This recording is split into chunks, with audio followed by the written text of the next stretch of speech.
Bonjour et bienvenue dans cette nouvelle vidéo consacrée à la création d'une application d'animé qui présente justement les animés. Donc, dans la dernière vidéo, nous avons vu justement comment rechercher des données, comment connecter notre application à une API et afficher ces différentes données justement que vous voyez à l'écran présentement. Donc, dans cette vidéo, nous allons continuer par la suite et essayer de réarranger le tout comme il se doit. Donc, sans plus tarder, rendons-nous sur notre éditeur de code favori. Ok, donc nous sommes sur l'éditeur de code. Maintenant, il est temps de continuer, on va dire, le codage. Donc, pour ce faire, qu'est-ce que nous allons commencer déjà par faire dans un premier temps? Nous allons dispatcher les actions. Donc, ici, vous voyez, lorsque nous, dans cette fonction getPopularanime, en fait, on s'en va rechercher simplement la réponse, donc les données, et on console log ces données-là.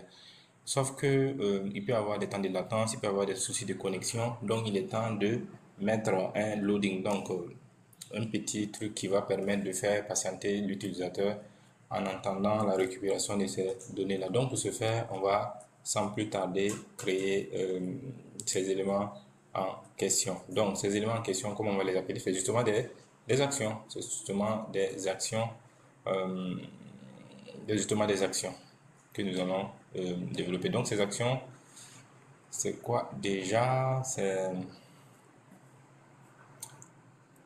Voyons ici. Ok, donc là, pour le petit commentaire, je mets action. Action. Ok, maintenant, qu'est-ce que nous allons mettre en place comme action? Comme je l'ai dit tantôt, il y a le loading. Donc, au loading. Loading. Ok, qui est égal à quoi? Qui est égal à loading tout simplement. Loading. Super. Bien. Ensuite, il y a euh, il y a le cherche. Il y a le cherche. Cherche qui est égal à cherche. Ok. Ici, c'est que une série de répétitions. Donc, je vais compléter la suite pour aller plus rapidement. Donc, il y a encore, on va dire, 4 séries de suite. Donc, en plus de cherche, on a getPopularanime que nous avons justement défini de suite, et le getApp comme anime, le earring ainsi que le picture. Voilà, donc c'est tout ce qui concerne justement euh, la partie get. Donc une fois que on a get justement ces données-là, il est temps maintenant, et ces actions plutôt, il est temps maintenant de les utiliser simplement. Donc côté utilisation, comment on va déjà faire? C'est justement, qu'est-ce que nous allons faire plutôt? C'est ici. Donc avant la récupération de l'information, des données plutôt, on va mettre un dispatch.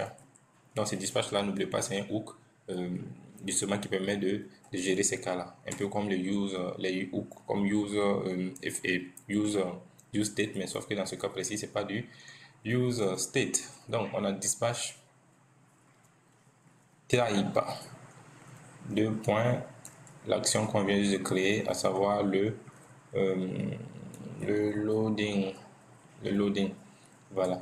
Ok. Une fois que c'est bon, le loading est développé, est créé, il est temps également d'aller au cas où, cette fois-ci, le compte response est OK et qu'on a récupéré nos data. Il est temps tout simplement voilà, de les dispatcher, de les afficher.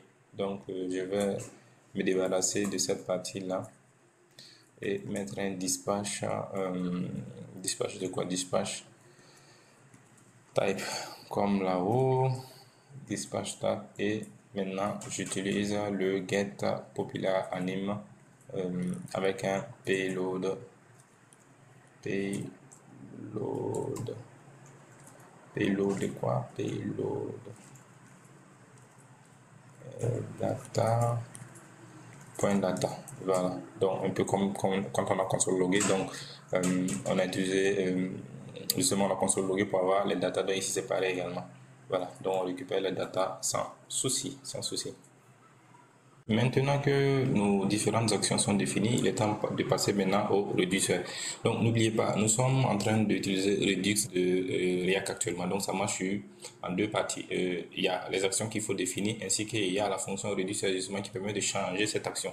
Et donc comment ça marche le réducteur? En fait, ça prend l'état, donc l'action initiée, et ensuite maintenant ça fait une copie de cette action avant de retourner un résultat. Voilà, grosso modo, c'est comme ça que fonctionne le Redux. Eh bien, nous allons le voir plus en détail dans la pratique. Donc, sans plus tarder, retournons sur notre éditeur de code et dans la partie maintenant consacrée à Redux. Donc, qu'est-ce que nous allons faire? Nous allons utiliser comment on va appeler ça, un switch cage. Donc, pour définir un ensemble de choix, donc en fonction de l'action initiée par l'utilisateur, en fonction du type d'action, voilà, en fonction du type d'action simplement initiée, on va avoir un certain nombre de résultats. Donc ici j'ai action point type.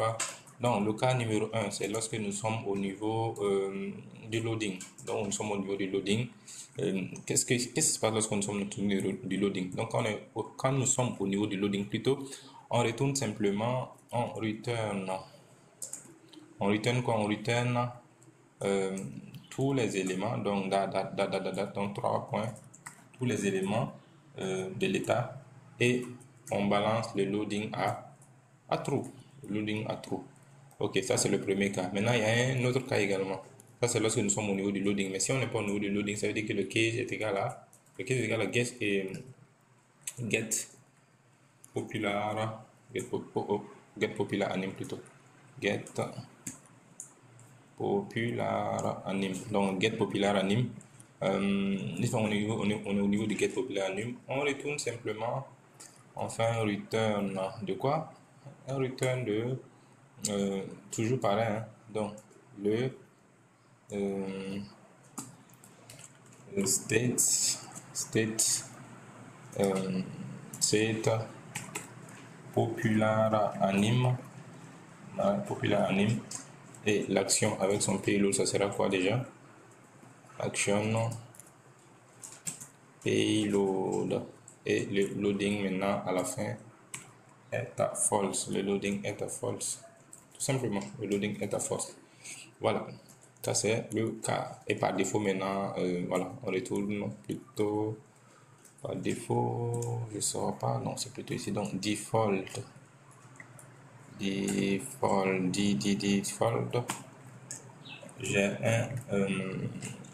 un return state. Voilà, par défaut, je retourne l'état sans plus d'ambiguïté que ça. Et celui-là maintenant ne me sert visiblement à rien. Donc c'est nickel. Le réducteur est en place. Il est temps de passer maintenant à un autre step, à une autre étape. Donc, qu'est-ce que nous allons faire au niveau de cette étape? Nous allons justement installer l'outil de routing. Donc, comme vous le savez, à React, par défaut, React est une librairie, on n'a pas d'outil de routing. Donc, le routing, c'est quoi? C'est la façon de naviguer dans les différentes pages. Donc, on passe d'une page à une autre. Comment on fait? Voilà, on utilise un outil de routing. Donc, sur React, il y a le plus célèbre, le plus populaire qui est React router. Donc vous tapez npm install, donc j'ai dit npm install router DOM. J'ai failli oublier le i ou install, peu importe. Voilà, on patiente quelques secondes le temps que le router DOM s'installe et on va continuer par la suite. Donc en attendant que ça s'installe comme il le faut, on va déjà venir au niveau de notre app.js et puis commencer déjà à utiliser le tout. Voilà, donc déjà c'est bien installé. Donc bravo à React Router DOM. Nous allons nous rendre au niveau de notre app où nous sommes présentement et puis essayer maintenant d'utiliser ce fameux router. Donc pour ce faire, je vais déjà commencer par supprimer ceci parce que ça ne sert plus à rien et je vais simplement maintenant appeler mon browser router. Donc je vais wrapper le tout, donc je l'appelle, il l'appelle également, la dépendance est appelée, je wrap le tout de cette façon là et tout est wrappé et tout est bon dans le meilleur des mondes, tout simplement. Ok, donc le browser router est installé correctement. Il est temps de passer maintenant à son utilisation concrète dans notre composant. Donc le composant populaire, comme vous l'avez vu à l'introduction, ça permet justement de checker la liste de tous les animes populaires et de les retourner simplement. Donc pour ce faire, on va déjà aller chercher notre global context que nous avons créé au niveau du fichier global justement. en dispatchant le tout, et étant donné que c'est les animes populaires que nous recherchons, déjà je vais pour me faciliter la vie, donc j'ai use global context que j'importe automatiquement. Il est importé. Maintenant, à l'intérieur de use global context, il y a bon nombre de choses. Maintenant, je ne veux pas toutes ces choses là, je veux juste mon populaire anime, mon populaire, comment il s'écrit encore, populaire anime. Je veux mon populaire anime ainsi que le is cherche. Il cherche. Les fonctions que nous avons créées il n'y a pas si longtemps que ça, donc il cherche. Donc c'est parfait, le tout, voilà. Donc nickel. Donc on a le use global context qui est là. Il est temps maintenant de créer la fonction qui va permettre justement d'aller chercher, comment on appelle, toutes ces datas là, donc toutes ces images là. Donc cette fonction, pourquoi pas la nommer conditionnal, render,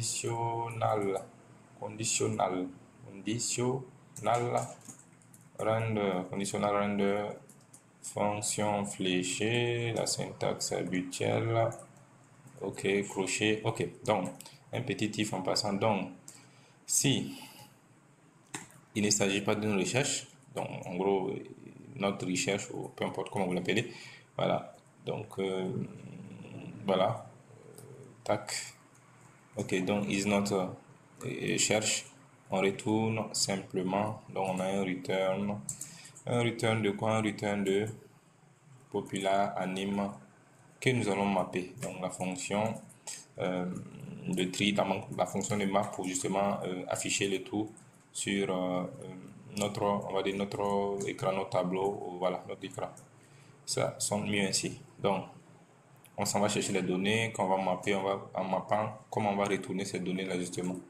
On va les retourner, mais on ne va pas les retourner simplement, étant donné qu'on a mappé le browser router, ce qui veut dire qu'on a la possibilité d'utiliser les outils du browser router depuis notre application. Et l'un des outils du browser router, c'est quoi? C'est le link. Le link, c'est quoi? C'est justement le lien. Lorsqu'on clique sur un élément, ça nous envoie sur une autre page. Voilà, ça nous envoie sur une autre page.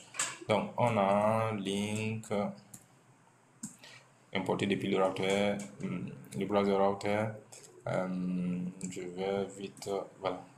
Voilà, c'est encore mieux comme ça. Il est mieux, il est plus joli vu comme ça. Donc, dans ce link, qu'est-ce qu'on va justement linker? Donc, on a tout. C'est l'anime en question. Donc, je vais vous épargner les détails. Donc, on a les tout. Ok, mais ça pointe vers, et qu'on appelle un chemin. Bien sûr, dans la doc, vous pouvez retrouver facilement le chemin. Donc, Baptiste. On a ensuite le slash. Donc, n'oubliez pas, on a le base URL. En plus du base URL, maintenant, on a le slash anime, slash tout ce que vous voulez. Donc, slash anime. Et puis quoi encore? Le symbole de $, l'anime en question. Donc, anime, point quoi? Point quelques paramètres supplémentaires, tels que l'ID justement, puisqu'on ne peut pas mapper sans avoir un élément de map, un élément voilà, pour utiliser pour mapper. Donc ici c'est l'ID qui sera utilisé. En plus de l'ID, évidemment, il y a la clé, le fameux indispensable. Donc la clé pour mapper. Et cette clé là sera quoi? Cette clé là sera simplement l'anime et la clé et l'ID. Donc voilà, ID. Voilà. Ok, le tout est mappé. Donc, le link, ça c'est où est-ce qu'on se dirige lorsqu'on clique sur un élément, mais ça ne suffit pas. Qu'est-ce qui est affiché au juste? Donc, ce qui est affiché, en fait, c'est des images. Donc, on appelle notre fameuse balise image depuis du HTML pur. Non, c'est pas une balise, comment on va appeler ça? Voilà, donc il est mieux ainsi. Donc IMG et le SRC, ce sera quoi? La source. Donc ça sera évidemment une image que je vais afficher. Donc j'ai SRC anime anime.image.jpeg je veux pas n'importe quel type de format, je veux le large Et maintenant, Alt, bah, je laisse vide parce que voilà, je sais pas quoi mettre, tout simplement. Bien, donc cette fonction, elle est définie. Voilà, elle permet d'aller récupérer toutes les images, de mettre, de wrapper le tout sous forme de lien, de telle sorte que lorsqu'on clique sur une image particulière, on se redirige vers une nouvelle page, et cette nouvelle page maintenant va nous donner d'autres informations. Donc ça c'est bon. On va venir simplement appeler la fonction ici. Maintenant, avant d'appeler la fonction, étant donné que nous sommes au niveau du routeur, donc nous sommes au niveau du HTML pur, il faut préciser qu'en fait c'est du JSX qu'on veut appeler là. Donc quelle fonction on va appeler, c'est plutôt le conditional render qu'on vient juste de développer juste là-haut. Donc on l'appelle et il est temps maintenant d'aller voir si la magie s'est opérée avant de continuer. Ok, donc tac, bien. On actualise, on patiente un peu le temps que la magie éventuellement s'opère. Ok, donc it seems please follow. Ok, nous avons quelques petits soucis que nous allons nous empêcher évidemment de résoudre. Donc on a plein de files. Donc sans faute, nous allons résoudre le problème sans plus. Ok, bien, nous avons nos différentes images qui sont bien affichées à l'écran comme vous le voyez. Avant cela, je vais retourner au niveau de mon éditeur de code pour que nous voyions ensemble ce qui s'est passé entre temps. Donc éditeur de code, ok. Au niveau de cet éditeur de code, j'ai utilisé, comme je le disais à l'intro, du Tailwind. Donc pour ça, qu'est-ce que j'ai fait? J'ai défini une classe name popular anim que je suis allé simplement mettre ici. Donc, qu'est-ce que je mets ici? Donc, W est full pour dire que tout l'espace doit être pris et le tout doit définir un grid et grid colonne définit le nombre d'éléments à mettre. Ensuite, qu'est-ce qu'on a? Le gap 8 pour dire qu'il doit y avoir un gap justement de 8 pixels entre les différents éléments, un background color white, une margin top 8, etc. Voilà, tout ce qui a été défini.